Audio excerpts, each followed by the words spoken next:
I'm Andrew Sherman. I'm a Texas transplant who has always been in pursuit of art as a career. I've played in bands, pursued an acting career in Hollywood, but I found it behind the lens of a camera here in Dallas, Texas. I was born in New York. I've lived in Chicago, Los Angeles, Austin, but I love Dallas.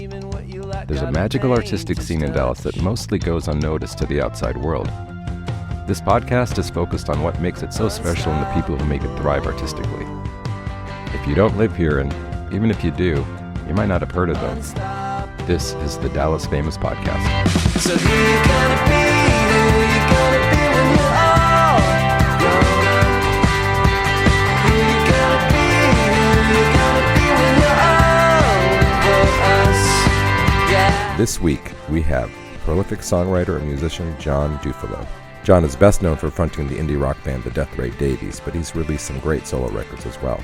He's drummed for the band The Apples in Stereo and is a third of the punk band Cliffs. We chat with John about his career and coming to Dallas, as well as his new album under the new rock alias John Dufilho. We touch on his big health scare and how his recovery dictated using new instrumentation and led to a completely new sound on this album. John is very down to earth, and I loved this chat. I know you will too. Here he is. Okay, we are here at the Deep Ellum Community Center, which is our second time here. It's pretty cool. And we have John Dufilho, who, if you don't know, is the frontman, main person from Death Ray Davies. That's right. That's right. And you've had other projects since then and some solo stuff. And my microphone is just going all over the place. It's got a mind of its own. Yeah. I've had a few projects. Yeah. So we were just, I start them all off with, I know you're not from Dallas, you're from San Antonio. Yes. You grew up all in San Antonio? I grew up in San Antonio. I lived there till I was 26, I believe. Oh, wow. And then, and then moved here. And so the only two places I've ever lived. What brought you to Dallas? So I'd been playing music. My friend Jason Garner and I had a band. We'd been traveling around a lot with that band. The short version is that I'd just grown up there, and I knew I wanted to do something. I really wanted to have some kind of life in music, and there's an amazing scene in San Antonio, great bands, great scene, but I just kind of wanted to expand, to try something new. I'd been there 26 years, I would think I was trying to talk Jason into, we should go to New York or LA or whatever. And Jason and I had spent a bunch of time in New York with a different band. But it seemed a little too far away. Anyway, we were playing with a guy at the time named Colin Jones. And he was going to go to Denton to school. And he said, well, why don't you guys move to Dallas? We can keep the band together. I'll live in Denton. The band didn't last for another 6 months, maybe, after we moved, but that's kind of what, and I was like, well, that'll work. Let's go there. I was ready to just try anything at that point. Yeah. Try moving. I was telling you, I'm not a Texan. So just for a second, growing up in San Antonio, looking towards Dallas, what was the perspective of that? So I'd come up a few times and played a few times in Dallas, and my mind was blown by the fact that in San Antonio, if you were a popular local band, maybe 70 kids would show up at a show or something. And then right. I came up to Dallas, and, places like Trees would be filled, and I couldn't believe it was a local band filling it. There would be 400 or 500 people there. I remember seeing Pop Poppins and The Spin back in the day. I remember coming up and seeing Tripping Daisy. I remember seeing a few bands. Salim Narala, who's a really good friend of mine, still had a band called Moon Festival, and I think back then we did some trade out shows. The only other people I knew was at the time they were Funland. It was Peter Schmidt and Will Johnson and Clark, and so I think I knew them from a trade out show as well. Okay. But anyway, I came up once or twice and was just I couldn't believe that there was such an audience up here and so many great bands here, and Yeah. And then the funny thing is we came up, and then we had a band called Bedwetter, and it was a trio. We were kind of a punk rock band. We could not get booked anywhere. I mean, anywhere. I tried for 6 months. We couldn't get a gig anywhere. Why do you think that was? I don't know. It was too many bands. Maybe we sucked. I don't know. Okay, yeah. I don't know, but we just couldn't get a show. Yeah. So, Anyway, that one of the first people that kind of responded to what I was doing was a guy named Richard Winfield, who owned the Barley House. Back at the old location, and so he was great. I think I said the magic word on the phone to him that I liked the Who, and that's his favorite band of all time, which I didn't know at the time. And he was like, "Oh, well, you like the Who? Okay, I'll book you." You know, that's great though. Yeah. So it was thankfully an easy in. Yeah. Did you bounce around a lot in bands in Dallas before Death Ray Davies started to be a thing? The Death Ray Davies started as a just me recording on my own. It started in San Antonio. When I still lived there, I was just kind of I'd save up some money and I'd get a friend of mine's studio for the day, and then I wanted to try something different, so I was trying to break rules. So like, for instance, I would start with drums, but instead of miking up the drum kit, I'd put one microphone kind of like this across the room from the drum kit and play and be like, that's our drum sound. Let's build it around that and just see what happens. And so it was a recording project, really.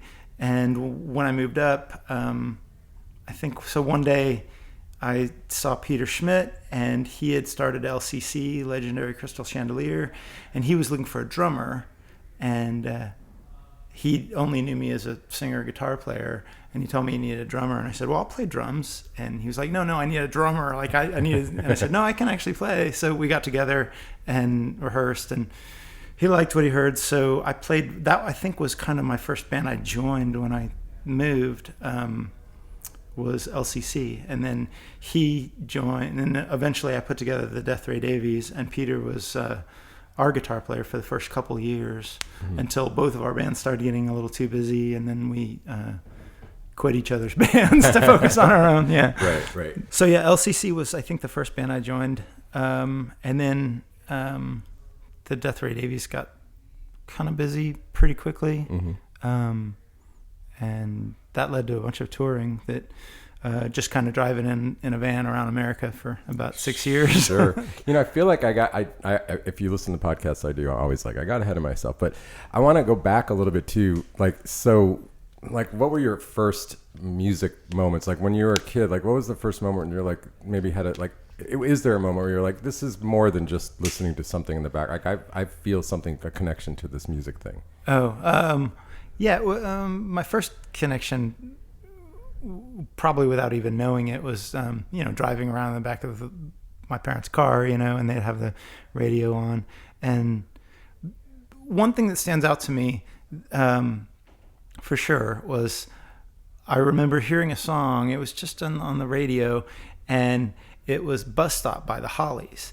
And I remember asking my mom, what is this? And she wasn't even listening. She didn't care. She was like, I don't know. And I said, but this is amazing, and it sounds like the Beatles, but this isn't the Beatles. I can tell this isn't, I don't know, maybe 10, I was young. Right. And I'm like, this isn't the Beatles. What is this? And this is amazing. And I feel like for about, the next 8 months or something, every time I got in the car, I was listening for that song, and I wanted to find out who that was and what that was. And, I didn't realize there were other bands in my mind that were as good as the Beatles. And finally, I guess I heard it again, and they said, it's the Hollies. And so that's kind of an early moment where I was really struck by, I am dying to find out what this is. Right. Yeah, that's cool. Yeah. There's another moment that's really funny, probably from when I was even younger. There was a guy that played, I think he was a homeless guy downtown San Antonio. He went by the name of Bongo Joe, and he played on trash cans. And he'd whistle, he'd set up in a corner, and people would, middle of downtown. But he was kind of San Antonio famous because he was always there. And he was always, so I was walking with my parents, my family downtown for some reason one night, and he was playing and whistling. And I didn't want to, I just wanted to listen to, I didn't want to keep walking. I wanted to stop and listen to him. And strangely, he kind of singled me out of a crowd. There was probably 20 people around. And hey kid, come play, the drums with me. And he gave me, it wasn't a drumstick, I don't know what it was, but something. And I'm beating on these trash cans with him. And I was just like, I was in heaven. I thought, yeah, here's my calling. Yeah. I mean, and then what, did you like start playing drums first? Is that where you Yeah, I started? was a drummer first. Yeah. I was pretty obsessed with drums. Still am. Yeah. I love drums too. I played a little bit. It was funny. I was in LA and like I wasn't a drummer. I just couldn't drum, and so I would be in LA, whatever. In the '90s, there was like a drummer like wasteland. There was no one available, so I'd be like, I'll play drums in your band if you play in mine, and that would last for a little while. But that was good times. So let's see. So and then when did you start? Venturing off drums into like more melodic instruments? Not for a long time. I was probably early 20s. Oh, wow. I was, I just wanted to try writing songs. And I picked up a guitar and I thought, well, if I can learn 3 chords, that's what they always say, Sure. is like, that's enough. So I think, I learned a G and a C and a D. And rather than like concentrating on guitar or trying to get better on guitar, I just learned them well enough to flip back and forth between them and immediately started writing and just, well, what can I make up with this? And then, as I got pretty obsessive about it and started playing guitar 6 hours a day and writing and but yeah, it was early 20s maybe. Yeah. Were you drumming in bands at this point? There was a band I was playing drums in. And then they got frustrated with me because I just wanted to just play guitar and try to write songs. And that band ended. I joined another band where I just played guitar. There was a singer, a guy named Chris Smart, who wrote great songs. And he was the singer-songwriter guy. So I just played guitar, which I barely knew how to play at the time. But I caught up quick or tried to. Yeah. So there was that. And then there was one other band after that was then with Jason, he's the drummer of the Polyphonic Spree now. Okay. He and I had been in this band with this guy, Chris, we were called 13. And then Jason and I started our own punk band. And then that's when we moved up. Gotcha. So, yeah. Gotcha. Again, I'm skipping back a little bit. When you first, like the Hollies, but when you first started really playing and you're a little bit older, like what were the musicians, the bands that you were influenced by like when you were kind of in your, formative years? So I guess I went through a bunch of different periods. The first one when I was a kid was actually metal. It was just all the stuff that my, friends, big brothers listened to. And so the first stuff that really I found that was my own, that I was like, oh no, it was the Sex Pistols and the Clash and the Ramones and that first kind of wave of punk rock. Yeah. Definitely the Ramones I loved when I was young. And then just after that, I went through a period of all British Invasion things, the Kinks, the Who, the Zombies. The Zombies were probably my favorites, might still be. And then probably around the time I was writing, really heavily influenced by 90s indie guitar rock stuff, Guided by Voices, Yola Tango, stuff like that, which I absolutely still love. And ironically, at one point, I remember thinking that my 2 favorite bands were Guided by Voices and the Apples in Stereo, which I ended up joining the Apples. So. Right. They were a Dallas band, or no, they're hard to explain. They were there's a collective called the Elephant Six that a few of them started. Robert, the singer of the Apples, he was in Ruston, Louisiana. He moved to Denver, Colorado, which is basically where the band's based out of. It's a Denver band. He produced Olivia Tremor Control and Neutral Milk Hotel and all these other bands. A ton of the Minders, just tons of great bands. But had his own band, the Apples, and they had already put out a bunch of records. And I met them through the Death Ray Davies touring. And we played a show randomly with them. I think it was Portland or Seattle, and became friends. And but also kind of mining the same thing the Death Rays were, which is like a 60s pop, garage rock kind of thing. So we were really similar. Yeah, I was telling you before, I listened to it, because I'm not from Dallas, and it just, for whatever reason, I know the reason. I got into the Grateful Dead, and I stopped listening to everything else for like 15 years. Right on. But I've come out of that. But it's funny. I can, in one sense, it feels like the '90s, but in another sense, I'm like, this sounds so new to me. Like it doesn't sound. It sounds like it just came out to me. What does? The first album, the first Death Ray Davies. Oh, album. the first one. Oh, yeah, cool. Especially. So you're having. Let's talk about that. So you're having success with the Death Ray Davies. What was that looking like for you guys? Oh, during the beginning. In the beginning, I just recorded the first 2 records on my own. I put a band together. I kind of stole a bunch of friends from other bands and said, well, I'm going to try this thing. We kind of lucked out in that early on, the old 97s, someone passed some of our music onto them. They asked us to go on a tour. And I mean, this was early 2000. It was right when we started. And that thankfully kind of set us in motion, and we I didn't realize when we were starting that tour that they were so popular. It was giant crowds every night, and so that got us hooked. And from then on, we just we started. We ended up getting a booking agent, but we booked our own tours for a little while, and then we started opening for other bands, the Starlight Men, Super Drag. We did shows with the Brian Jonestown Massacre. We did shows with the Breeders, just all kinds of different. And toured around with Centromatic. We did a tour with them, and just couldn't get us away from the road for a while, up until about 2006. Right, and what changed? We were drawing well, and it was going well in other cities. And in fact, by that point, we were out.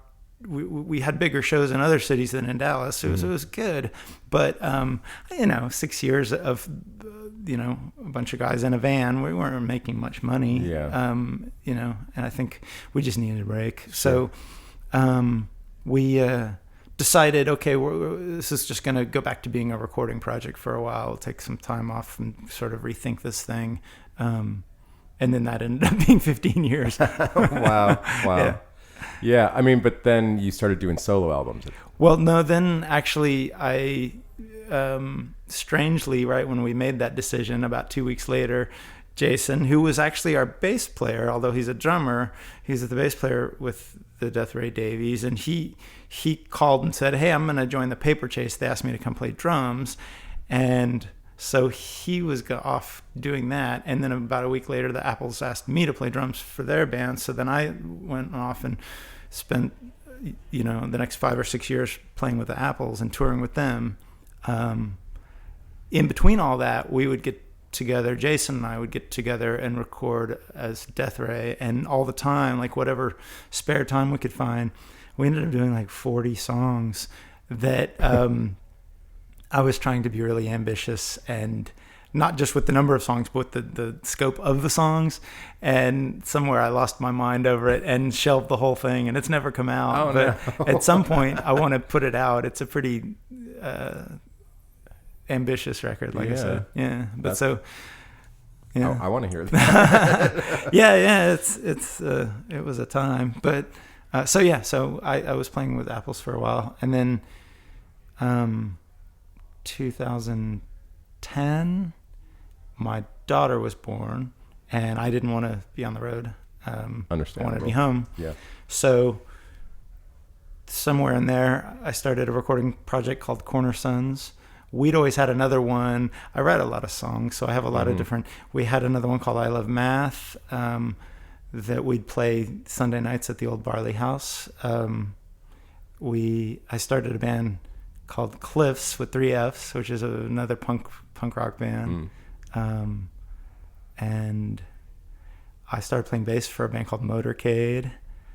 It all seemed sounds like a lot, but it all sort of happened naturally with each one. Yeah. It sounds like a lot. It does. Yeah. So I play with a lot of bands, but somehow it all seems to work. And now I've got a new solo record. So yeah. So let's talk about that. I guess, was it a year ago when you had your medical incident? Yeah, about a year and a half, coming up on 2. Yeah. Yeah. Let's talk about that. You were just going in for a routine physical? Yeah, I was going in for a checkup, and they discovered all kinds of things wrong with me, and I felt fine. I didn't realize, but yeah, there was something terribly wrong with me. So, and I kind of feel like, and sorry for your listeners, but I feel like I've told this story a bunch recently. So I'm going to skip over a bunch of it. Yeah. Just the highlights are good. Yeah, I had a quintuple bypass twice. Jesus. I lived, thankfully, and then I wrote a record. I was not supposed to put any pressure on my chest, so I couldn't play drums and guitars and stuff. So I made a record with drum machines and synthesizers, and calling it John Dufilho because I have a funny last name that, rightfully gets mispronounced and misspelled and what, So, so I thought, well, we're going to simplify this. And it was something that kids called me when I was young, which at the time I hated, but now I think it's kind of cool. But just because they couldn't figure out. No, they just, you're John Dufilho, and I was like, oh God, no, why, but no, I don't. I think I was like, actually, it's pretty, got a ring to it. It's pretty cool. I guess you kind of just explained it, but like I noticed you do seem to have different personas for albums. Like you also, what was the other one? John Singer Sargent, right? John Singer Sargent was a record I did. I had written a collection of songs, and I wanted to record and produce and mix and do everything myself and play all the instruments.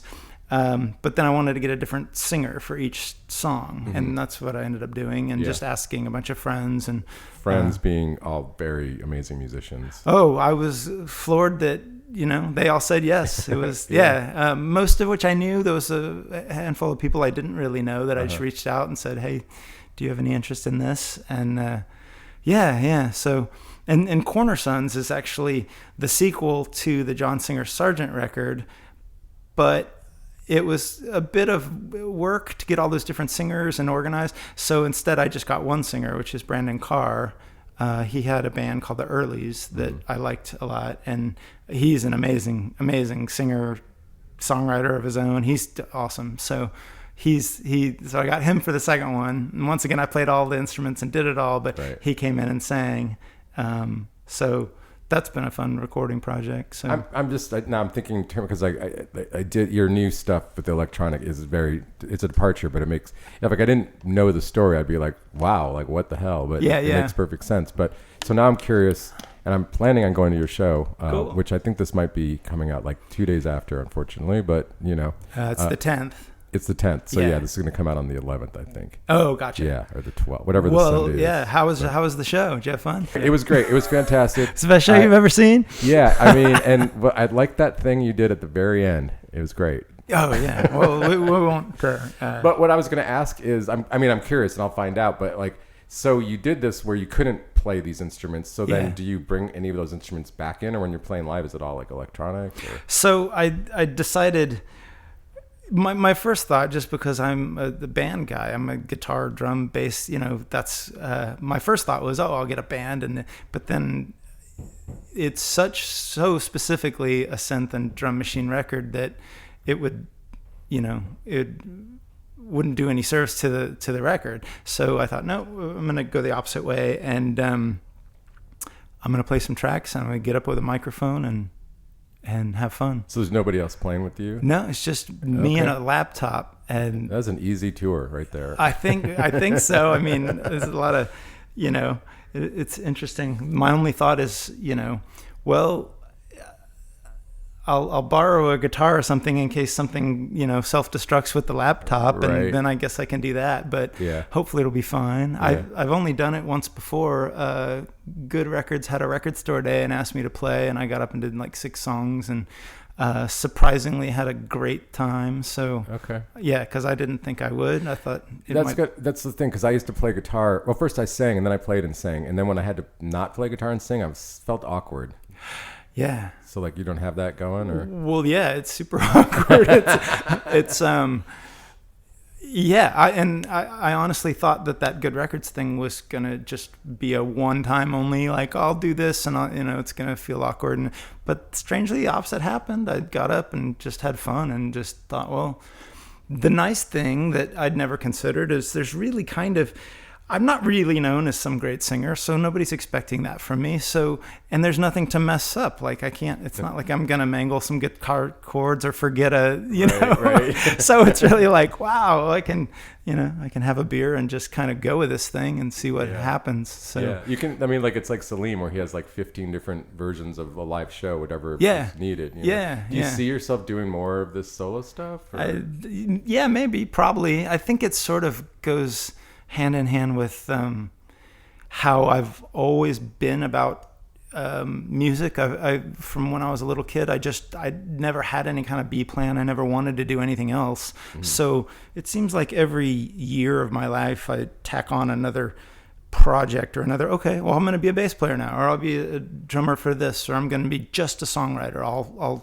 write songs and send them off to these people, or I want to learn engineering, or I'm going to produce, or and I've kind of gotten myself involved in all of these things and done all these things and kind of kept moving around. So I thought, well, if I can add this to, if I can do a solo show and feel comfortable doing it, then cool, awesome. Yeah. So it's yet to be seen, but so far so good. It's sort of like a dream life in a way. Like if you're a musician and you're capable. I mean, I played bass, drums, and sang in bands and played guitar in bands, and I was like, I want to just play guitar in a band. Didn't happen, but like I could see how fun that can be. And did you say you produce? Have you produced other people as well? Yeah, I've produced records. I'm spending a bunch of my time right now recording and particularly mixing a lot of albums for people. Which is, I've got a home studio and also work out of Salim Nurala's studio. Yeah. Uh-huh. There's other places I work out of, but primarily lately it's Pleasantry Lane, which is Salim's place. Yeah, I love that spot. Me too. It's an amazing studio. Most vibey studio in town, I feel like. Yeah. And my home studio, I built something behind my house, and I've been mixing records out of there. I'm working on one right now for Billy Hale, who, do you know Brave Little Howl? Yeah. Uh-huh. So their singer has a solo record that I'm mixing right now, and cool. it's amazing. I just started a week or two ago, and his tracks are his songs and his voice. It's great. Yeah, I feel lucky to keep getting these cool projects to work on. Yeah. So you're with State Fair Records, is that right? Uh-huh. They put out the last Death Ray called Time Well Wasted, and they put out the last Cliffs, which is called Panic Attack, and now they're putting out this new solo one. I like a lot. I like their whole vibe, and I guess when I first was introduced to them, I felt like they were just Americana, but you don't strike me as Americana at all. When I first kind of hooked up with them, I was like, is this going to work? Because you guys are kind of a country label. And Scott, the owner, was like, nope, we are not a country label. Yeah. Look closer. And, sure enough, they have Paul Slavens. They have, they had a band called Upsetting at the time, which was, kind of an emo punk band from Denton, I think.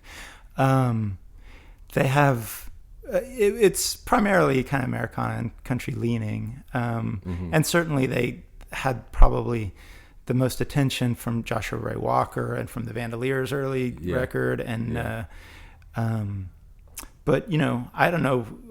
I defy anybody to really categorize Ottoman Turks because they're great and all over the map. It's and true. They're as much of a garage band as they are a country band. I did not expect that sound the first time I saw them because I knew all those guys and I was like, they're coming to. I was like, what? Okay, this is absolutely like. Yeah, it's awesome, but it's not country exactly. Yeah, it's Tom Waits in a garage listening to country. Something like that. Like I wish it was country, but it's not. Something like that. Yeah. Also, I just have to mention you Grammy nomination. Is that right? Sort of. Sort of. Okay. What is that? I'm not sure exactly. When I put out a solo record, I put out one solo record before. It was. I don't know when it was, 15 years ago. It was a long time ago. Mm-hmm. And a month or two, it was right when I joined up with the Apples. And a month or two after it came out, I got this thing, and said, your record is being considered, you're on the short list for a Grammy. So it wasn't nominated, but they, I guess from all the records of the year or whatever, they pare it down for, and I think it was, best indie or best new artist or something. And they pared it down to, 10 choices, and then from that they pick the 4 or whatever it is. Right. And so I was kind of given this notification that, oh, you're in the running for this thing. But so I wasn't nominated or anything. I think somebody at some point put on a Google thing like that I was nominated. That's where it showed up. Okay. Yeah. So kind of yes, kind of no. But in a way, I feel like it's that situation, because like you didn't have anyone paying or like to promote you to get to that spot, so that just was like the merit of the song. People dug it. So right? that's the one thing that I felt good about, because I was like, well, I didn't get nominated, so this isn't. But you're right about that, and that the record came out on a tiny little indie label called Glurp that was based out of Seattle, and it was small release, so I was just amazed that they found it. Somehow this got into hands of somebody that which is cool. It's very cool, I think. It was a funny way to walk into the Apple situation, because I was like, oh yeah, I just put out this solo record, and then we were actually on the road, and they're like, wait, you what? I'm like, I don't know what any of this means, but I'll take it. That's wild. Yeah. Okay, so Death Ray Davies, is there going to be more record shows? Anything? Yeah. I think a long time ago we decided, okay, we're not gonna, even back in 2006, we decided, well, we're not gonna hang it up. We're not going to say we're done, because let's just leave the door open for. And honestly, the one we put out, Time Well Wasted, that was from 2 years ago, is my favorite of all of them. I think it's the best songwriting and the best performances from the band. And anyway, it's not just because it's new. I just think that one's our best one. So that leads me to believe our best work is still ahead. I want to put out the kind of forgotten, lost record at some point. And keep moving forward. But cool. I don't know. Honestly, I don't really ever plan anything. It just kind of happens. For better or for worse, with all of these different kind of things. I'd like to do another Cliffs record. I've got almost enough songs written for that. And see where this John Dufilho thing takes me. And people seem to be liking it so far. I mean, it's not out yet, but when does it come out? Put a couple singles out into the world that people seem to like it. Yeah, they're good. Thanks. When is it coming out? The 10th, the same day as the record okay, release. So basically yesterday. It came out yesterday. Go buy it. It's State Fair Records. You can look up on their website. You can find it. But it should be out everywhere. I found it on Amazon, so that's like the hardest place to find music. So if it's there, it's everywhere. And so today being the 11th, I'm gonna my next show is the Polyphonic Spree asked if I would do their Christmas party at the Majestic. So I'm gonna do a John Dufilho show on the 15th. Of December. I'm gonna try to make that show too. So that sounds fun. Yeah. Hey, John, I mean, is there anything else to look for coming out for you? Or is this pretty much everything? Covered? Strangely, I hope not. That seems like a lot. It is a lot. No. More. I'm sure I'll set up more John Dufilho shows and more Cliff shows and more Death Ray shows. Motorcade's talking about going out and doing some more with. There's a band called the Ocean Blue we do shows with and tour around with a bit. More.